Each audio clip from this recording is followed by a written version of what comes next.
wild animals and wild places. They're more than a picture. They're inspiration, excitement, and adventure. Patrolling and protecting these natural resources is a first-class band of peace officers. These are the Wardens, dedicated to the preservation of our great outdoors. I need to talk to you about Wednesday. What happened Wednesday? Well, that's what I need to find out. This week on Wardens, It became pretty apparent to me that it was probably bought after the deer was killed. Guys, there's quite a bit wrong here.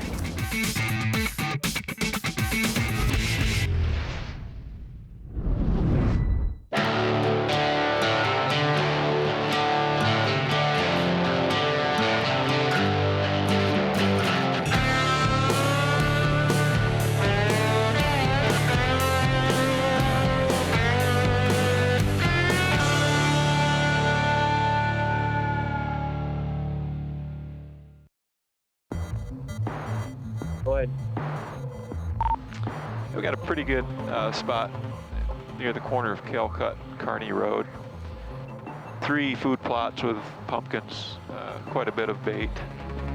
And looking at the residence that it's probably associated with, we did see individuals out at that residence. in Michigan's Lower Peninsula, baiting for deer is illegal in 4 northeast counties and 5 central counties. Look at all the corn spread out. The bait prohibition in these areas are to help prevent the spread of wildlife diseases. And in District 3, where 2 of the counties are located, conservation officers utilize a plane and spotters to find areas that are illegally baited. Without a tip or aerial surveillance, some of these bait piles may never be found. That's more than we've been seeing.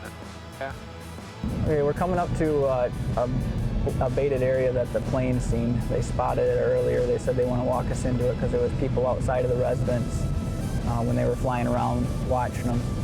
So they wanted us to address it now. They're going to try to walk us in there. Conservation Officer Bill Webster is following the directions from pilot Kevin Jacobs as he attempts to locate the baited areas in a rural section of Alpena County. We have 3 separate food plots with bait in them. Clear. There is a blue UTV parked next to the house. Okay, very good. That might be it. Air 5, was there any vehicles here earlier? I didn't notice any other vehicles other than the UTV.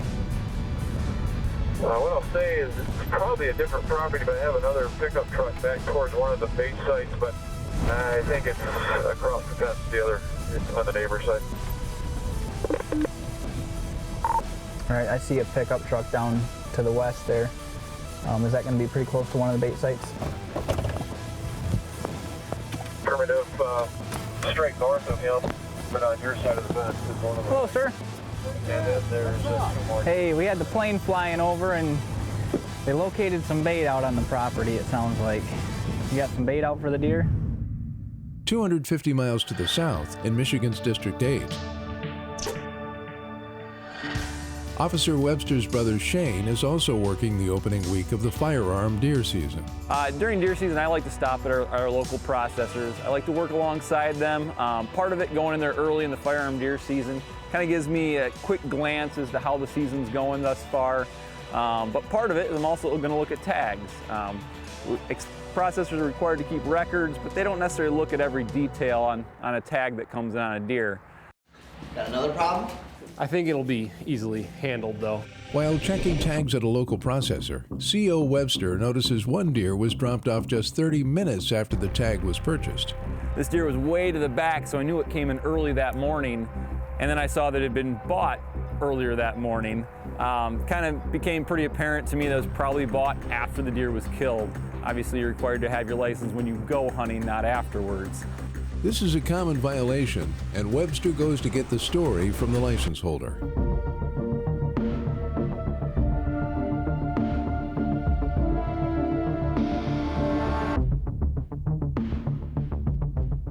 I need to talk to you about Wednesday. What happened Wednesday? Well, that's what I need to find out. Where were you between 10 a.m. and 2 p.m. on Wednesday? Wednesday, that's probably work. Probably at work? Where do you work? We do construction. Construction? Okay. Did a little further digging there, checked the person's license history, and realized that was the first deer license this gentleman had ever purchased in his life.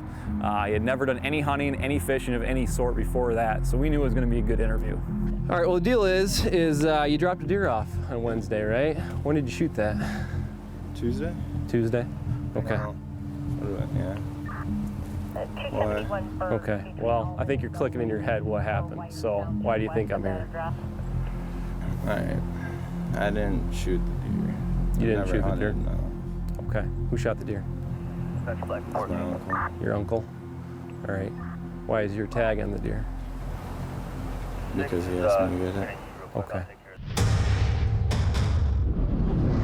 When I was 12 years old, I told my parents I wanted to be a conservation officer, and I chased that dream. Bill Webster knew he wanted to be a conservation officer at a young age. His younger brother Shane didn't know it until he saw his big brother Bill in action. My brother didn't decide until he was in college. I got the job 2 years prior to him getting the job, and then once he seen me doing it and heard me telling stories, he's like, I think I want to do that now. So he followed in my footsteps and also joined. This has been my brother's dream since he was a kid.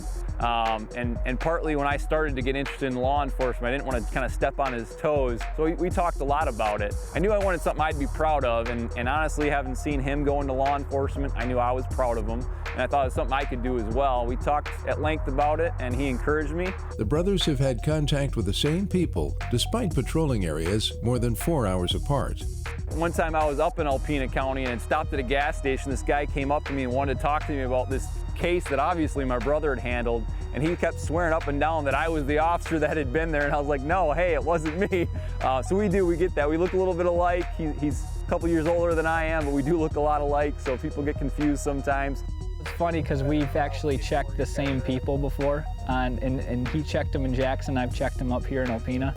And when the people look at us, they're like, man, you look awfully familiar. And I said, well, have you fished in Jackson before? And they said, yes. And I said, well, my brother checked you. And we do. We call each other all the time, bounce off ideas for cases, how we're going to investigate things, and it's been great.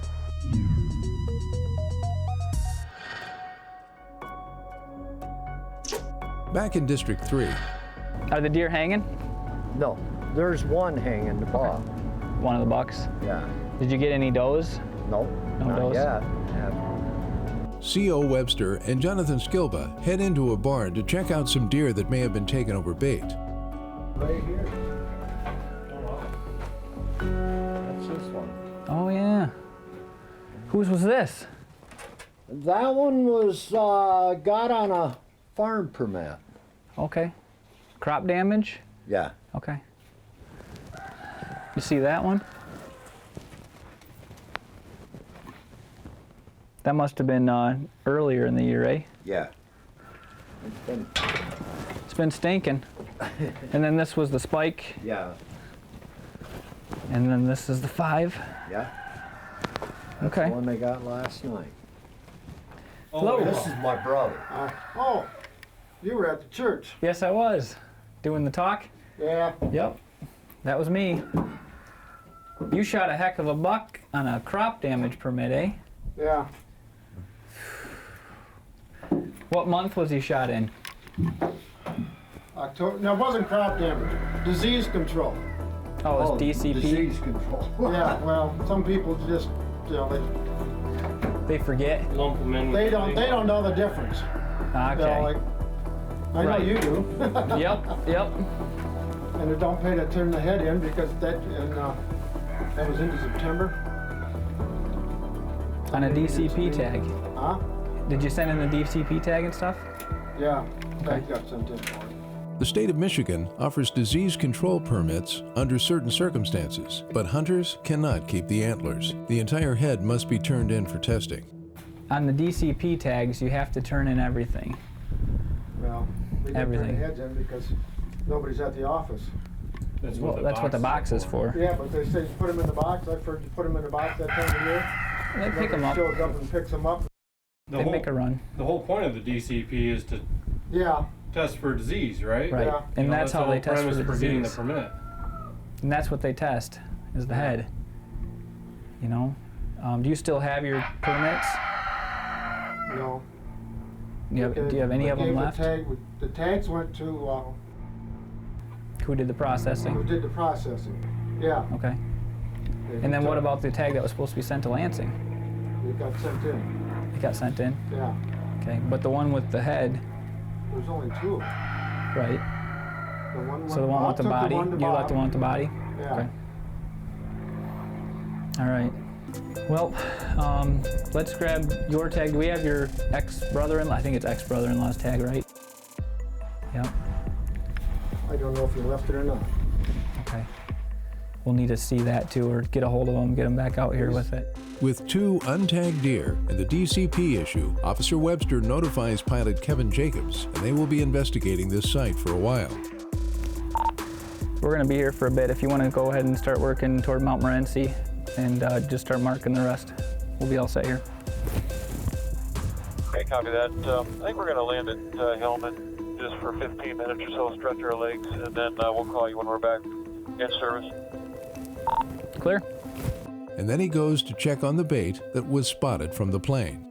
He's seen it, so we're here looking into it, you know. Do you know which ones the guys were hunting out of, though? I mean, it'd save us time if we go back there and walk, or if you want to just take me for a ride. You want to go for a ride? We'll do that. For a ride. Okay, we'll do that. Yep, I got this.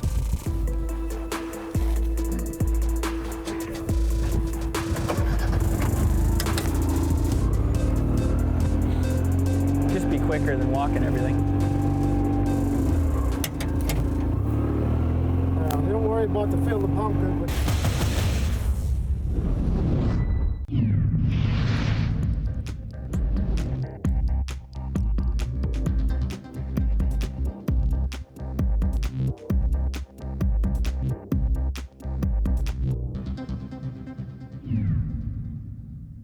In Michigan's District 8, Conservation Officer Shane Webster discovered a deer at a local processor that had been dropped off just 30 minutes after the tag was purchased. He talked to the tag owner, who said his uncle actually shot the deer. Do you know what kind of buck it was? I mean, point, size, anything? No. That's not my. Okay. Never hunted. It wasn't mine. He just said he just didn't have another tag, so he wanted you to get him one? Yeah. Okay. In Michigan, you can't tag a deer you shot with someone else's tag, and you can't shoot a deer for someone else. So now Officer Webster goes to talk to the uncle who admits to shooting a second deer with his nephew's tag. If you want to go out and you want to buy an antlerless tag and shoot a doe and give it to somebody, that's fine. You know, you want to donate a deer to somebody else, that's fine. But it's got to be your name, it's got to be your tag.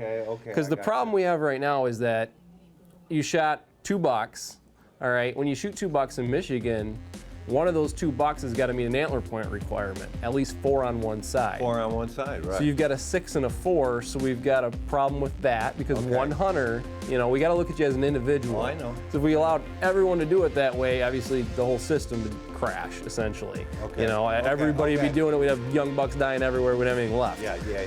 That's why you have to tag a deer with your tag that you killed. Okay. And then that one of those 2 bucks you take has to meet that requirement. Okay. Makes it a little bit harder. It makes Yeah, sense. but it makes sense. If you're going to kill 2 antlered deer in Michigan, you've got your restricted and your regular combination deer tags. The restricted license requires that it be at least 4 antler points on one side. So typically if that was side by side an 8 point, but it could be a 4 point if there's no other side, but at least 4 on one side. And the problem there was the deer he had killed prior to that did not meet that requirement, so this second deer would have been illegal even if it was his deer. The deer is confiscated and donated to Michigan Sportsmen Against Hunger, a volunteer organization that works with charities to provide families in need with game meat. Or unless you guys just want to flip it into the donate bin. Yeah, I mean, we'll donate it. Okay.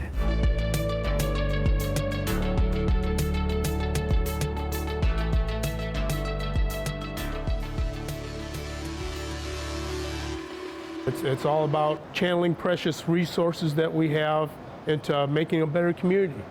In 2016, more than 23,000 pounds were donated.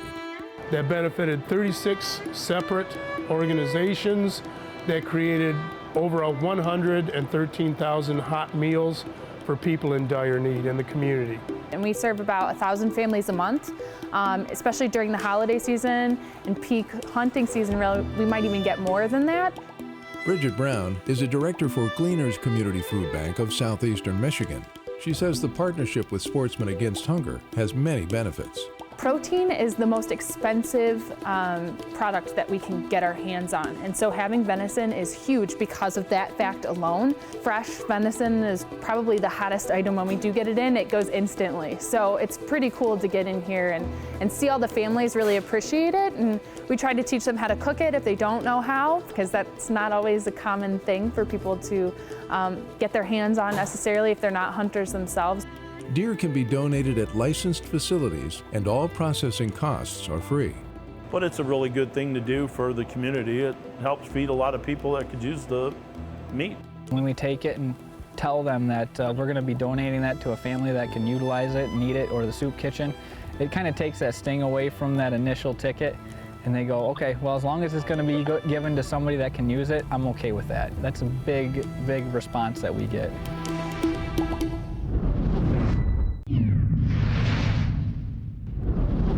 Michigan Conservation Officer Shane Webster's brother, Bill, is also in the middle of an investigation during the state's opening week of firearm deer season. A plane used to patrol for bait in illegal areas spotted some on this piece of land. With that bait that we found out there, you couldn't see it from the road. We had no complaints about that bait. That was a free fly that the pilot was doing. He actually located that on his own. And, you know, from the air, and without having that pilot up in the air and looking at that stuff, we would have never found it. Officer Webster found 2 deer taken that weren't tagged. And he found the head of a deer with the disease control permit. Those heads are supposed to be turned in for testing. You can shoot bucks, okay, but the whole animal head has to be turned in, antlers and all. Because what they don't want is people going out and monopolizing in September and August on the big bucks and shooting them all. On top of that, Officer Webster found bait at multiple spots on the property. There was 50 gallons of bait at each site. You could have easily filled up a 50-gallon drum with bait. So they were pretty heavy. Guys, there's quite a bit wrong here. You know, I mean, the licenses have to go on the deer immediately. You know, we call it before you do anything else. I mean, you want to do the victory dance because you shot a deer and stuff, but before, you know, you take pictures, and before you get your hands bloody, the big one, you know, gutting that thing out, you got to put the tag on it. With your deer that you have there, okay, your license, I'm pretty sure he probably explained it to you, it's not, you don't have a license to take that deer, okay? Yeah. So we're going to end up taking that deer from you, okay? We have to because you don't have a license for it. Okay. So what do you want done out there now? With the bait? Yeah. It's all got to get picked up. Okay. All of it. Picked up, cleaned up, and you can't hunt those locations until the bait's gone. Okay. Okay? I mean, you can hunt other areas of the property, but it can't be visible to the bait. You get what I'm saying? So if you want to go sit underneath a tree out there, there's plenty of room without baiting. I'll just go pick it up and haul it up. Okay. Well, can you give me a hand? I'll pull my truck over there. Give me a hand loading up the rest of the stuff over there. That 5-point that's left. Oh, excuse me.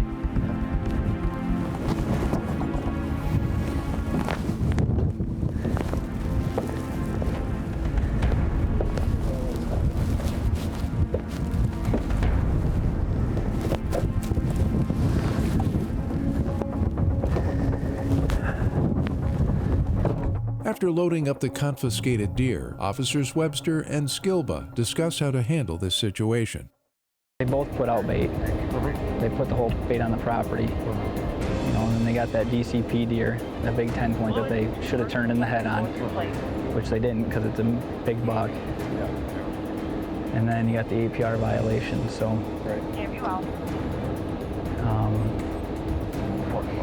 What do you think?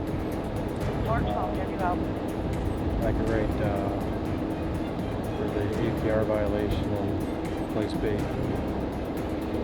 Yeah. And then I'm going to do the DCP one and bait. And we'll let the rest of this stuff slide. The landowner was ticketed for baiting and violating the disease control permit rules. He was fined $772. His brother was ticketed for baiting and violating the antler point restriction. He was fined $595. The third hunter, who had taken the 5-point buck, was also ticketed for violating the antler point restriction. He was fined $215. The 5-point was confiscated, as was the processed meat from the spike. I know you guys are going to get that stuff cleaned up. Yeah. You're honest guys, so we won't have this problem again. Right? This year. Come on. Oh, you're killing me, man. Don't do that.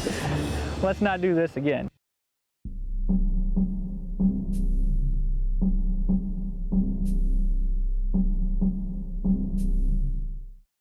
Wild animals and wild places. They're more than a picture. They're inspiration, excitement, and adventure. Patrolling and protecting these natural resources is a first-class band of peace officers. These are the Wardens, dedicated to the preservation of our great outdoors. You're smoking dope, too. Huh? Come on, man. I don't know. Where is it? This week on Wardens,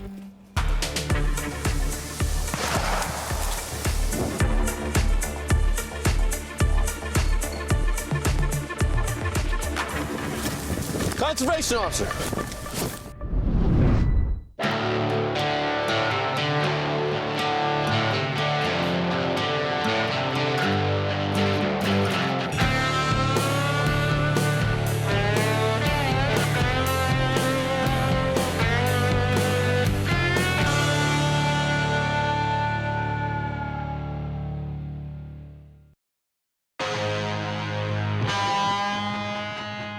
This right here is the reason for the operation today. Got a complaint. This happened 2 weeks ago. Middle of the day, someone came out, shot a deer, drove out here, realized it wasn't a buck, turned around and drove off. Most times we see this, the head's cut off because it's a nice buck that was killed, and people have no intentions of taking the meat or anything. They just want the antlers. in Michigan's District 6, conservation officers are constantly fighting the battle against poaching. Working with the landowner where the dead doe was found, a group of officers set out on the first Sunday of the firearm deer season to use a deer decoy in hopes of catching people road hunting. Backstory of this, there's been some trespassing going on, people stealing cameras, tree stands. A couple weeks ago, someone actually shot a deer in the middle of the day and left it lay. So it kind of got this complaint and thought it'd be a good idea to set it up. There's no houses other than where you guys are gonna be stationed at. No other houses on the road, so it's perfect. It's great spot, one way in or two ways in, and it's one road, so easy enough. The decoy is set up in an alfalfa field on private property. Officers station themselves at each end of the road, allowing them to close in on any potential suspect and shutting down any escape routes. The operator of the decoy usually sets up on the other side of the road, concealed as best as possible. While CO Josh Russell gets set up in the ditch with the controls for the decoy, CO Ken Lowell hides out at one end of the street, using an abandoned barn as cover. A lot of times it's just being in the right spot at the right time and having the right people drive by. The decoys look real. I mean, they are actual mounts of deer with deer antlers, real antlers most of the time. So they look legit. It's just a matter of having the right guy at the right time to want to take those deer. A lot of time it is a trespass issue because a lot of this is private ground around here, and some of these rural roads that run through private ground where there's not a lot of houses make an ideal spot for a guy that maybe he's not having the luck he thought he should have somewhere else and picks a day to cruise around. They got to get their deer while they can, and that's usually why these decoys work. In Michigan's District 3, it's a slow start for CO Mark Depew. But out on patrol mid-morning, he comes across a successful hunter with a deer on the back of his ORV.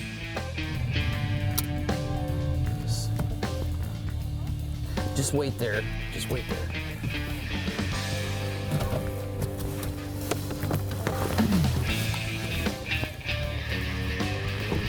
Did you shoot the deer? Yes, sir. Okay. Do you have your ID with you? It's actually, my ID is actually in my camera. Okay, I'm gonna quick look at his rack.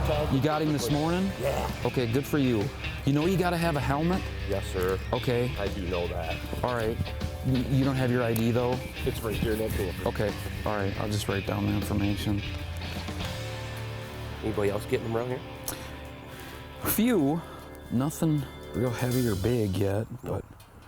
While checking this hunter's info, Officer Depew gets a call on a deer hit by a car. Okay, sounds good. We'll head that way. So he issues a warning to the ORV driver for not having a helmet. Yeah, I mean, it's a pretty good fine. Okay, thank you. And heads to the scene of the accident. This is an off-duty cop called, and I believe he hit a deer, and then dispatched it, and then he's calling to see if we want the deer. And I have a lot of people that would like a deer. I have kind of a short list of people that will take a deer, so that are in need of it. So we'll just pick the deer up and then continue on. Did you hit it?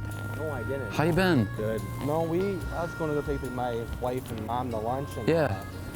I saw a lane here, so I come back and I'm trying to get up, so I just okay. popped him a couple times. Perfect. Just so you didn't run out and cause you guys more of a... Yeah, I got a couple people that need them. That's perfect. Heck yeah. That works really Unless you want it. Do you want it? No, Sure. absolutely not. I'm good. I'm perfectly good with it. Okay. So. The deer meat will be donated to a needy family in the area, so it won't go to waste. Deer decoy operations in Michigan are run for a very specific reason. Either officers in the area have received complaints of shining, shots fired after dark, or for trespassing. In Michigan's District 6,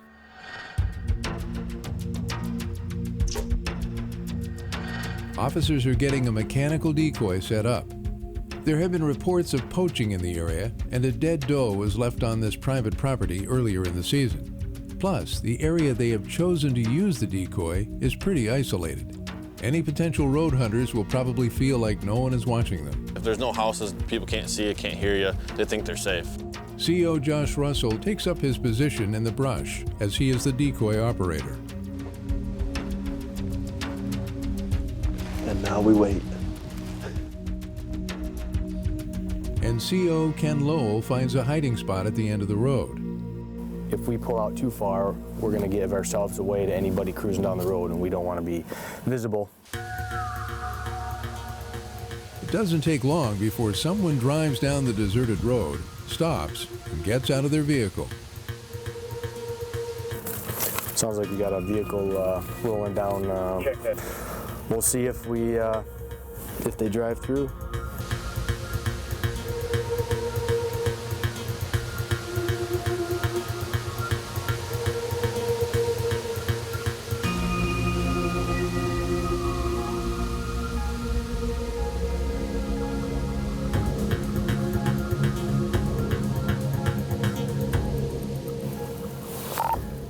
Which way is he heading?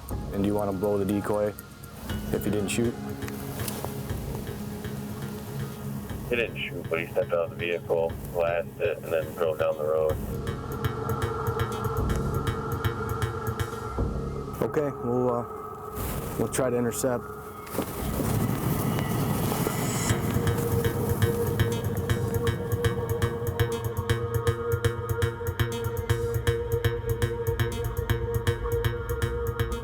How you doing, sir? Good. Any weapons in the truck? No. No guns?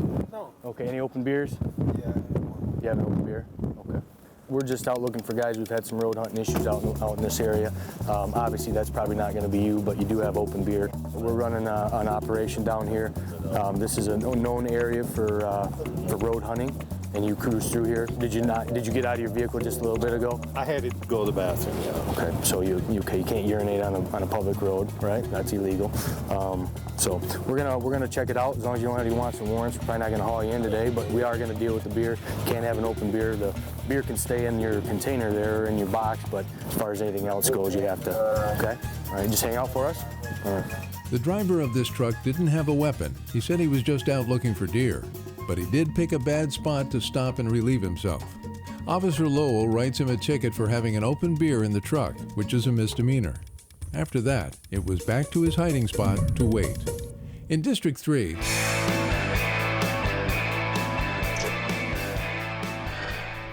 Officers Mark Depew and Nick Torsky notice a rifle on the front seat of the truck when the driver slowed down to talk.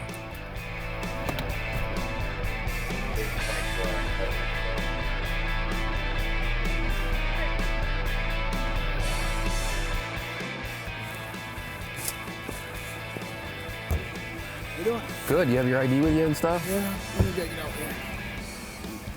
Huh? Yeah. It's loaded. I just left. You're smoking dope too. Huh? Come on, man. A little. Where is it?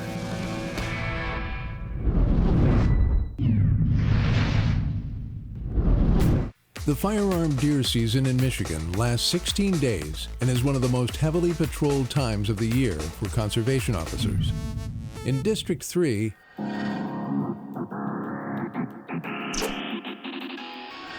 two officers have a hunter pulled over who had a loaded rifle on his front seat and smelled of marijuana.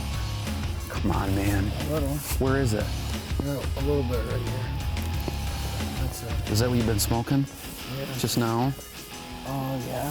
What do you got your loaded gun in the car for? Because I'm hunting here and I'm camping right there. Okay.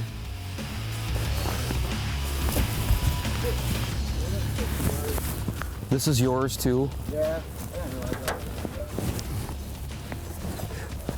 A search of the truck turns up more marijuana. This is yours too? I thought you said you didn't have any more. I didn't think I had any on me. So Officer Depew administers a field sobriety test. Just to make sure that you're not intoxicated. Okay, what I want you to do is follow the tip of my finger with your eyes only, okay?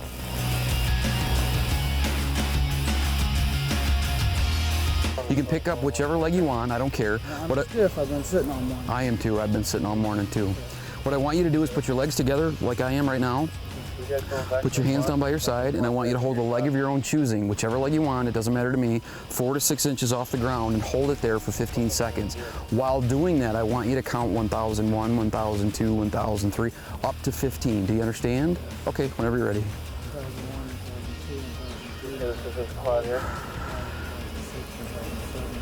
2010, 2011, 2012, 2013, 2014, 2015, 2016. Okay, go ahead and have a seat in your car. We got that gun, right? CO Depew determines there is not enough evidence to support an arrest for driving under the influence, but the driver is ticketed for possession of marijuana and for having a loaded rifle in his vehicle. But what's going to happen is you're going to get a ticket and you're going to have to show up to district court, okay? You have to respond to that within 10 days. If you don't, they'll put a warrant out for you. You have 2 misdemeanors, okay? Both of them are big misdemeanors. The possession of marijuana and a loaded firearm. Because they're, Otsego County will go statewide for a warrant, okay? They don't do the 25-mile pickup. They will come and get you, and then you get charged for all the mileage, the officer's time, and everything. So word of the wise, just show up, okay? And I'm giving you that benefit of the doubt because otherwise I'd take you to jail, okay?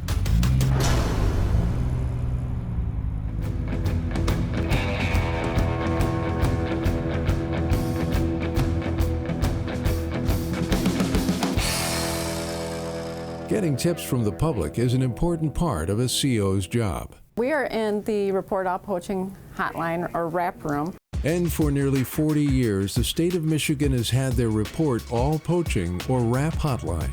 So if we got a tip, the dispatchers will take the call. They'll contact the conservation officer that's within that county or area and give them the information so that they can respond. Dispatchers receive all manner of complaints, which they pass on to officers. The good cases usually come from complaints. It's not typical that you stumble into something. One such call came in on the second day of duck season. DNR Communications, Law Enforcement, this is Autumn. How can we help you this morning? There's some guys shooting, I dare say, a mile south of us. Not only did they shoot before shooting time, but they haven't stopped shooting at all. And I can only imagine they might be hunting a baited site. I mean, they've been shooting for 15 minutes straight. A RAP room dispatcher was able to get officers to respond to the complaint in about 4 minutes. And said, hey, I think this is some really great information, got it to the officers. They get down there, and then they have this rather astounding case. Officers Chris Simpson and Dave Rogers found 4 individuals with nearly 60 ducks, all taken over about 200 pounds of corn. Baiting for waterfowl in Michigan is illegal, and the daily bag limit is 6. The 4 paid over $20,000 in restitution, fines, and costs. It was an unusual case because not only did they bait the pond, but they exceeded the bag limit, and it was eye-opening how quick it happened. You know, had Officer Rogers not been out that morning, there's a good chance they would have been gone by the time I even arrived on scene. The Rap Room received over 36,000 phone calls in 2016 and now accepts text messages. It's an integral part of stopping people from breaking the law. There's a sense of pride there when you know that you're actually making a difference. It's essential that people call when you hear something, say something.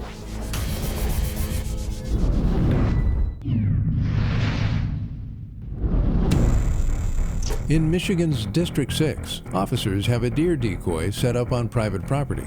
CO Josh Russell is manning the controls. So I'm just trying to give them a little bit of movement, not too much, because then they think, okay, something's really going on, but just enough to keep their attention. While a group of COs, including Ken Lowell, are hiding nearby, ready to close in on anyone taking a shot. Shooting a decoy is a hefty fine. In addition to fines and court costs, there could also be restitution for damage done to the decoy. Near the end of their shift, the truck stops and a hunter gets out. Did you say there's a truck between us? He's in front of his truck. He might have rifle. Is he looking in the field?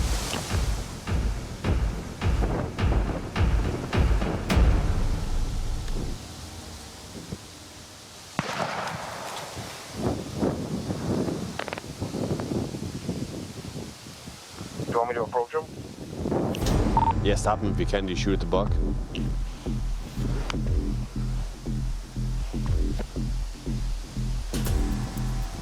think we got one.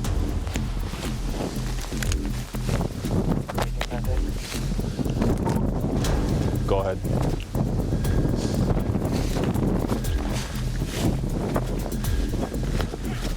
Conservation officer.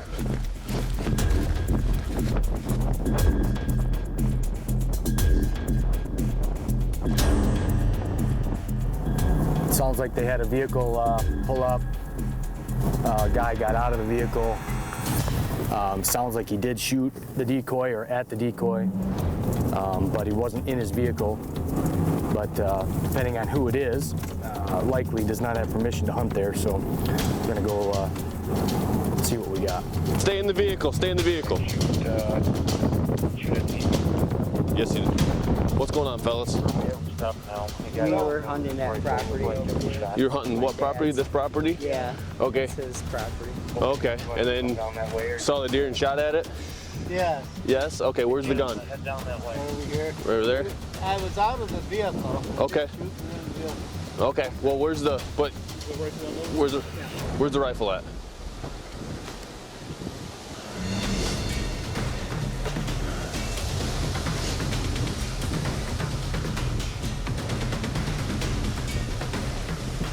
Do you guys have permission to shoot on this property? What? Do you know the landowner over here? We told each other that we could hunt each other's land. Really? He has a blind down at the end of the property. What's the landowner's name? We just had talked to each other and said that we could If you talk to him but you don't have his name, yeah. You don't know his name, but you've spoke to him about permission? Right. Okay.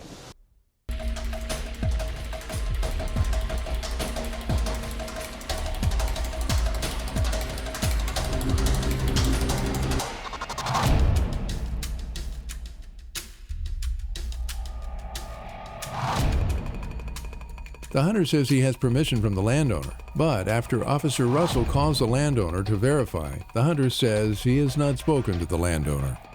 Just spoke to the landowner. We got people from the neighboring property. He wants to press charges for wreck trespass. So So you knew you weren't supposed to shoot on the property then, is what I'm getting at. Right, yeah. Okay, okay, all right. Well, I knew that I didn't have official permission. Back in the old days, before this, the original farmer sold the property. And then there's also Christensen property on the other side, and all three of us had given each other permission to hunt on this land. Originally, but not since the new landowner. Okay. But now, that's been years ago. Okay, gotcha. The hunter also says he stepped away from the truck to shoot. The CO finds his casing 10 to 12 feet from the truck, verifying that part of his story. Good work finding that, dude. Keep that. Him walking out and actually stepping foot on the property and shooting saves him another ticket because you can't lean on the vehicle and fire from the vehicle. So he's ticketed for trespassing and not shooting from the truck. The trespass penalty is $510.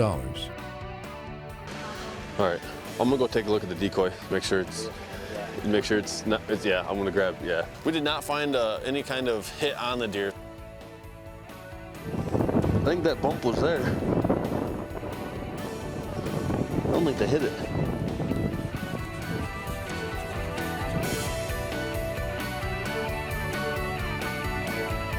This does not affect your hunting at this point, so you can continue to hunt and try to fill your tags. Okay. This is what we're out here doing, catching people shooting at deer when they're not supposed to from a motor vehicle and not trespass. So all in all, so far successful patrol.